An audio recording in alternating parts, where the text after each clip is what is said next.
जय जय श्री राधे, जय जय श्री राधे, जय जय श्री राधे। भक्ति भक्ति भगवंत गुर चतुर्नाम वपुए, इनके पद वंदन किए नाशे बेग्नियनि। श्याम प्यारी कुंज बिहारी, जय जय श्री हरिदास दुलारी। श्याम प्यारी कुंज बिहारी, जय जय श्री हरिदास दुलारी। श्याम प्यारी कुंज बिहारी, जय जय श्री हरिदास दुलारी। आज के सत्संग में श्री रामानुजाचार्य जी का आगे का शेष चरित्र वर्णन करेंगे। अब जब रामानुजाचार्य जी कांचीपुरी चले गए, रामानुजाचार्य जी के मन में बड़ी अभिलाषा थी कि मैं वैष्णव दीक्षा श्री यामुन मुनि से लूँ, परंतु भगवान की इच्छा कुछ और ही थी। मुनि पहले ही परम धाम को प्रस्थान कर गए। तब रामानुज जी ने श्री यामुनाचार्य जी के 5 प्रमुख शिष्यों द्वारा 5 उपदेश ग्रहण किए। श्री कांचीपूर्ण जी से श्री वरदराज भगवान की सेवा पूजा पद्धति, श्री महापूर्ण जी से वैष्णव पंच संस्कार तथा द्रवण प्रबंधमाला का रहस्य अर्थ, श्री गोष्ठीपूर्ण जी से श्री नारायण मंत्र की दीक्षा, श्री शैलपूर्ण जी से श्रीमद् वाल्मीकि रामायण तथा श्री मालाधर जी से सहस्त्र गीतिका का भावार्थ। इस प्रकार इन 5 आचार्यों द्वारा पंच उपदेश तत्व ग्रहण किए। श्री रामानुज जी की इन आचार्यों में बड़ी निष्ठा थी, परंतु संयोग की बात इनकी पत्नी तंजमांबा में वैसा भक्तिभाव नहीं था। एक दिन श्री रामानुज जी ने श्री कांचीपूर्ण जी का निमंत्रण किया। मन में उनका उच्छिष्ट प्रसाद पाने की लालसा थी। इन्होंने पत्नी से कहा कि बढ़िया सामान बनाओ, आज गुरु जी को भोजन कराना है। पत्नी ने भोजन तैयार किया। ये कांचीपूर्ण जी को बुलाने गए, तब तक वे दूसरे रास्ते से इनके घर आ गए और तंजमांबा से बोले, मुझे श्री वरदराज भगवान की सेवा में शीघ्र पहुँचना है, अतः जो कुछ प्रसाद तैयार हो वह जल्दी पवा दो, मैं अधिक देर तक नहीं ठहर सकता। तंजमांबा ने उन्हें भोजन कराया। वे भोजन करके उच्छिष्ट दोने पत्तल बाहर फेंककर जहाँ पाए थे वहाँ चौका भी लगा दिए और वहाँ से चलते बने। तंजमांबा शेष भोजन शूद्रों को देकर उन्हें नहा धोकर फिर रसोई बनाने लगी। तब तक श्री रामानुज जी आ गए। पता लगा वे प्रसाद पाकर चले गए। मैं शीत प्रसादी से वंचित रह गया। इस बात का इनको बड़ा दुख हुआ। सबसे अधिक दुख तो तब हुआ जब पत्नी ने दोबारा रसोई बनाने का कारण पूछे तो तंजमांबा ने कहा, हीन वर्ण का भुक्ता वशिष्ठ, मैं आपको कैसे दे सकती हूँ। श्री गुरु के प्रति अपमान सूचक इन वचनों को सुनकर इनको मर्मांतक पीड़ा हुई। मन महसूस कर रह गए। अभी यह दुख बना ही हुआ था कि एक अप्रिय घटना और घट गई। श्री गुरु महापूर्णाचार्य जी उन दोनों कांचीपुर में ही रहकर इन्हें दिव्य प्रबंधमाला पढ़ा रहे थे। एक दिन गुरु शिष्य दोनों किसी आवश्यक कार्य से बाहर गए थे। तंजमांबा और महापूर्णाचार्य जी की पत्नी कुएं पर जल भरने गईं। संयोग से आचार्य पत्नी के घड़े का जल छलककर तंजमांबा के घड़े पर पड़ गया। बस इतने मात्र से वह लाल पीली हो गई और आचार्य पत्नी को बहुत अवाच्य वचन बोल गई। जब महापूर्ण जी घर आए तो पत्नी ने रोकर तंज मामा का सब हाल हवाल सुनाया। महापूर्ण जी ने कहा, दुख की कोई बात नहीं है, हम लोगों को यहाँ रहते बहुत दिन हो गए हैं, अब रंगनाथ जी याद कर रहे हैं, इसी से यह लीला हुई है, अब हमें शीघ्र यहाँ से चल देना चाहिए। दोनों पति पत्नी चुपके से श्री रंगम को प्रस्थान कर दिए। जब श्री रामानुज जी को यह दुखद समाचार मिला तो उनको बड़ा ही संताप हुआ, परंतु घटनाक्रम यहीं समाप्त नहीं हुआ। एक दिन शरीर में तेल मर्दन के लिए आए हुए एक सेवक को भूखा जानकर रामानुज जी ने पत्नी से उसे भोजन देने को कहा, परंतु वह तुरंत इनकार कर गई कि घर में कोई खाने पीने की तैयार वस्तु नहीं है। यह कहकर वह स्नान करने चली गई। तब इन्होंने घर में जाकर देखा तो प्रचुर सामान ताज़ा बासी पड़ा है। यह सेवक को भर पेट भोजन कराए। ऐसे ही एक दिन ये श्री भरद्वाज भगवान की सेवा में गए थे। इधर घर पर एक भूखा ब्राह्मण आया। तंज मामा ने सत्कार करना तो दूर रहा, उसे बहुत फटकार लगाई। वह गरीब ब्राह्मण दुखी होकर अपने भागी को ही कोसता हुआ लौटा जा रहा था कि मार्ग में श्री रामानुज जी मिल गए। जब उन्हें सब बात मालूम हुई तो उनके दुख का पारावार नहीं रहा। ब्राह्मण को समझा बुझाकर धैर्य दिए। बोले, ब्राह्मण, एक बार आप फिर मेरे घर जाइए, अब की बार आपका बहुत सत्कार होगा। यह कहकर श्री रामानुज जी ने बाजार से कुछ वस्त्र एवं फल फूल खरीदकर ब्राह्मण को दिए और एक पत्र भी लिखकर दिए और बोले कि घर जाकर कहना, मैं आपके मायके से आया हूँ, आपके माता पिता ने यह उपहार दिया है और यह पत्रिका भेजी है, आपकी बहन का विवाह होने वाला है। ब्राह्मण ने ऐसा ही किया। फिर तो तंज मामा ने सचमुच ब्राह्मण को सिरमाथे पर ले लिया। तब तक श्री रामानुज जी आ गए। पत्नी ने सब वार्ता सुनाई। इन्होंने कहा, मुझे तो अभी अवकाश नहीं है, अतः आज तो तुम चली जाओ, आगे उत्सव पर मैं भी आ जाऊंगा। पत्नी खुशी खुशी मायके को प्रस्थित हुई। इधर इन्होंने श्री भरद्वाज भगवान की आज्ञा लेकर संन्यास ले लिया। श्री कांचीपुर जी ने इन्हें यतिराज कहकर संबोधित किया और सभी वैष्णवों ने इनकी स्तुति की और अपना आचार्य माना। बोलो श्री रामानुजाचार्य जी महाराज की जय। संन्यास लेने के अनंतर श्री रामानुज जी का प्रभाव इतना बढ़ा कि और की तो बात ही क्या, श्री यादव प्रकाश जी भी, जो पूर्वाश्रम के इनके विद्या गुरु थे, इनसे संन्यास की दीक्षा लेकर शिष्यत्व ग्रहण किए। श्री आचार्य पाद ने इनका नाम रखा गोविंददास। गोविंददास ने यति धर्म समुच्चय नामक ग्रंथ का पठन किया और श्री गुरुदेव श्री रामानुजाचार्य जी के चरणों में अर्पण कर अपने को कृतार्थ माना। श्री यामुनाचार्य जी के लीला संवरण करने के बाद श्री रंगपुर में सभी संत वैष्णवों ने मिलकर यह गोष्ठी की, यदि कांचीपुरी से आकर श्री स्वामी रामानुजाचार्य जी इस आचार्य पीठ को सुशोभित करें तो हम सभी वैष्णव सनात हो जाएंगे। अन्य किसी के द्वारा श्री महापूर्ण जी को साथ लेकर श्री रंगनाथ भगवान के पास जाकर प्रार्थना पूर्वक अपना अभीष्ट निवेदन किए। श्री रंगनाथ जी ने कहा, आप लोग संगीत विशारद श्री बररंग जी श्री यामन मुनि के पुत्र को कांचीपुर भेजिए।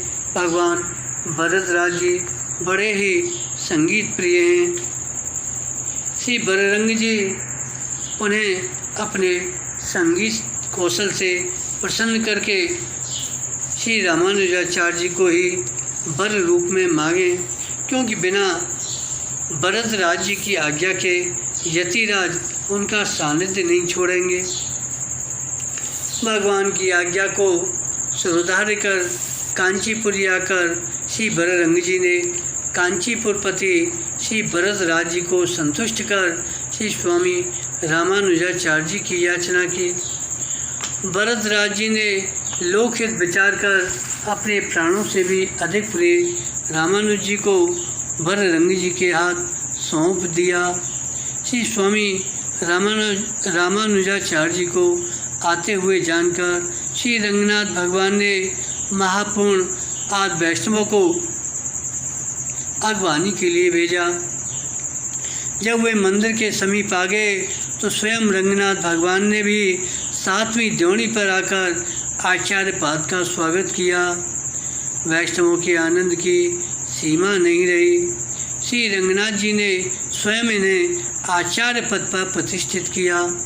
आचार्य पीठ पर बैठते ही सहस्त्रों श्रद्धालु लोग आपके शिष्य हुए तथा बहुत से विवादी लोग भी हारकर आपका शिष्यत्व ग्रहण किए। आपके शिष्यों में श्री कुरेश जी प्रमुख हैं, जिनकी चर्चा आगे की जाएगी। शिव सेवा परायण मौसेरे भाई गोविंद भी वैष्णव हो गए। श्री स्वामी रामानुजाचार्य जी के हाथ में जब रंगनाथ जी का सेवा कार्य आया तो इन्होंने सेवा प्रणाली में आवश्यक परिवर्तन और प्रवर्धन किया, जिससे पूर्व के कैंकर्यकर्ता कुछ असंतुष्ट रहने लगे। उनमें से एक ने तो आचार्य पाद के वध तक का दुष्संकल्प कर लिया और अपने संकल्प की पूर्ति के लिए एक ब्राह्मण को कुछ प्रलोभन देकर स्वामी जी के भिक्षा के अन्न में विष मिलाने को तैयार कर लिया। उन दिनों स्वामी जी प्रतिदिन 7 घरों से भिक्षा करके लाते थे और उसे श्री कावेरी जी के जल में धोकर पा लेते थे। आज जब स्वामी जी उस गृहस्थ के यहाँ भिक्षा करने गए तो उनकी पत्नी ने पति के दुराग्रहवश भिक्षा में विष मिला तो दिया, परंतु वह सती साध्वी भिक्षा देकर स्वामी जी को प्रणाम कर दूर खड़ी होकर रोने लगी। सर्वज्ञ श्री स्वामी जी जान गए अवश्य कुछ दाल में काला है, अतः उस देवी को धन्यवाद देकर उन्होंने वह भिक्षा का अन्न कावेरी में बहा दिया और स्वयं भूखे रहे। इस दुखद संवाद को सुनकर श्री गोष्ठीपूर्ण जी श्री रंगम पधारे। जब स्वामी जी को इनके शुभ आगमन का पता चला तो अगवानी के लिए कावेरी तट तक गए। गर्मी का दिन था। श्री गोष्ठीपूर्ण को देखते ही श्री रामानुजाचार्य जी ने श्री कावेरी जी की तप्त बालिका में साष्टांग दंडवत पड़कर प्रणाम किया। बहुत देर तक तप्त रेत में पड़े रहने पर भी श्री गोष्ठीपूर्ण जी ने इन्हें नहीं उठाया। यह दृश्य दूर से एक वैष्णव देख रहे थे। उनका नाम था किडाम्बी यानचान। उससे रहा नहीं गया। वे समीप आकर क्रोध में भरकर श्री गोष्ठीपूर्ण जी को निर्दय, निष्ठुर, क्रूर आदि कहते हुए श्री रामानुज जी के शरीर को अपने ऊपर कर लिए और स्वयं तप्त रेत में लेटे रहे। यह दृश्य देखकर श्री गोष्ठीपूर्ण जी पुलकायमान होकर बोले, मुझे ऐसे ही पुरुष की खोज थी। दोनों ही महानुभावों को हृदय से लगाकर श्री गोष्ठीपूर्ण जी ने श्री रामानुज जी से कहा कि आज से अब आप भिक्षा करने मत जाना। इन्हीं किडाम्बी यानचान के हाथ से रसोई बनवाकर भगवान को अर्पित कर प्रसाद पाना। अपने इस प्रयोग को व्यर्थ हुआ देखकर उस सेवा कर्मचारी ने दूसरा उपाय किया। उसने मंदिर के पुजारी को फोड़ लिया और चरणामृत में विष मिलाकर देने की योजना बनाई। श्री स्वामी श्री रामानुजाचार्य जी ने यह जानकर भी कि इसमें विष मिला है, भगवत चरणामृत के भाव से पी लिया। निष्ठा की विजय हुई। स्वामी जी का बाल भी बांका नहीं हुआ। विरोधी अपने पाप से भयभीत होकर स्वामी जी के चरणों में गिर पड़ा। श्री आचार्य चरण ने अपनी स्वाभाविक करुणा से इतने बड़े अपराधी को भी क्षमा करके भक्ति का उपदेश दिया। 17 दिन के शास्त्रार्थ के बाद यज्ञ मूर्ति नामक दिग्विजयी पंडित ने श्री स्वामी जी का शिष्यत्व ग्रहण करके अपने को धन्य माना। एक बार श्री स्वामी रामानुजाचार्य जी ने श्री शैलपूर्ण स्वामी का दर्शन करने के लिए श्री शैल पर्वत की यात्रा की। मार्ग में अष्टसहस्त्र नाम के गांव में विश्राम हुआ। वहाँ श्री स्वामी जी के 2 शिष्य रहते थे। एक का नाम था यज्ञेश, दूसरे का नाम था वरदाचार्य। यज्ञेश धनवान थे, परंतु वरदाचार्य तो परम अकिंचन थे। भिक्षावृत्ति से परिवार का पालन करते थे। श्री रामानुजाचार्य जी ने धनी शिष्य के यहाँ अपने आने का संदेश देने के लिए 2 वैष्णवों को भेजा। आचार्य का शुभागमन सुनकर वह बहुत ही प्रसन्न हुआ और स्वागत की तैयारी करने लगा। वैष्णवों ने लौटकर श्री आचार्य जी को उसका हाल सुनाया। स्वामी जी ने पूछा, क्या उसके द्वार पर आए हुए आप वैष्णवों का कुछ भी सत्कार नहीं हुआ? जब इसका नकारात्मक उत्तर मिला, उन्होंने कहा कोई भी सत्कार नहीं हुआ। तो इन्होंने उसके यहाँ न जाकर अपने दूसरे गरीब शिष्य के यहाँ पहुँच गए। उस समय गृह स्वामी वरदाचार्य जी भिक्षा के लिए गांव गए थे। गृहिणी घर में बिजुरानी की भांति स्नान कर रही थी। उसने पहनने की साड़ी धोकर सूखने के लिए फैला दी थी और शरीर में चिथड़ा लपेट रखा था। अतः श्री गुरुदेव का आगमन जानकर भी संकोचवश बाहर नहीं आ सके। स्वामी जी को परिस्थिति समझते देर नहीं लगी, अतः उन्होंने तुरंत ही अपना उत्तरीय वस्त्र घर में फेंक दिया। ब्राह्मणी उसे धारण करके बाहर आई और बड़ी ही श्रद्धापूर्वक श्री गुरुदेव जी तथा समागत सभी संतों को प्रणाम कर मधुर वाणी, आसन, पवित्र जल से सबका सात्विक सत्कार कर अपना अहोभाग्य माना। प्रार्थना की, आप लोग सुखपूर्वक विराजिए, मैं अभी नैवेद्य तैयार करती हूँ। इस प्रकार सबको बैठाकर ब्राह्मणी घर में जाकर विचार करने लगी। मैंने इतने संतों को आमंत्रित तो कर दिया है, परंतु घर में एक दाना नहीं है और किसी के यहाँ से उधार मिलने की आशा भी नहीं है। फिर मैं क्या करूं? दूसरे ही क्षण विचार आया कि पड़ोस के कामी बनिया ने मेरे रूप पर मुग्ध होकर कई बार अपनी कुत्सित भावना की पूर्ति के बदले मनमाना द्रव्य देने का संकेत किया था। आज क्यों न इस अस्थि मांस के पिंडभूत शरीर को विक्रय कर बेचकर संत सद्गुरुदेव की सेवा करके जीवन को सफल बना लूं। यह सती साध्वी ब्राह्मणी ऐसा निश्चय करके उस वणिक के पास जाकर बोली, तुम मुझे वैष्णव सेवा के लिए यथेष्ट सामग्री दो, मैं तुम्हारी अभिलाषा पूर्ण करने का वचन देती हूँ। वणिक ने तत्काल अपने आदमियों से प्रचुर मात्रा में सब सामान भिजवा दिया। ब्राह्मणी ने बड़े भाव से भोजन बनाया, भगवान को अर्पित किया। वैष्णवों ने प्रसाद पाया और उसको कोटि कोटि धन्यवाद दिया। तब तक उसके पति वरदाचार्य जी भी भिक्षा लेकर घर आ गए। वह संत और सद्गुरुदेव जी का दर्शन करके आनंद मत्त होकर नाचने लगे।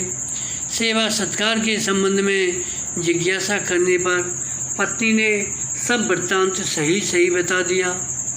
उसकी इस लोकोत्तर निष्ठा पर वरदाचार्य जी बहुत ही प्रसन्न हुए और रहा नहीं गया तो आचार्य पाद के पास जाकर पत्नी के भाव भक्ति की सराहना किए। सुनकर स्वामी जी के नेत्र सजल हो गए और ब्राह्मण दंपति को भूर भूर आशीर्वाद दिए। इसके बाद वह ब्राह्मण और ब्राह्मणी दोनों ही भगवत भागवत अधरामित प्रसाद लेकर उस विषयी वणिक के घर गए। श्री वरदाचार्य जी बाहर ही खड़े रहे। ब्राह्मणी ने भीतर जाकर उसे प्रसाद दिया प्रसाद का दर्शन करते ही उस महाकामी की विषय वृत्ति नष्ट हो गई। जब उसने पाया तो हृदय सात्विक भाव से युक्त हो गया। फिर तो उसे अपनी करनी पर बड़ा ही पश्चाताप हुआ और रोकर ब्राह्मणी को माता कहते हुए उसके चरणों में गिर पड़ा। अपने अपराध के लिए बारंबार क्षमा याचना की। संत सेवा एवं भगवत प्रसाद का यह अद्भुत चमत्कार देखकर ब्राह्मणी बड़ी ही विस्मित हुई और उसे लेकर दोनों ही ब्राह्मण ब्राह्मणी श्री स्वामी जी के पास आए। श्री यतिराज ने उस वणिक को भी शिष्य बनाकर कृतार्थ किया। इसके बाद वहाँ से चलकर श्री रामानुजाचार्य जी कांचीपुरी में श्री कांचीपुर जी एवं श्री वरदराज भगवान का दर्शन करके आगे बढ़े और मार्ग में स्थित सभी तीर्थों का दर्शन स्पर्श करते हुए श्री शैल पर्वत पर पहुंचकर श्री शैलपुर जी तथा वेंकटनाथ भगवान का दर्शन किए।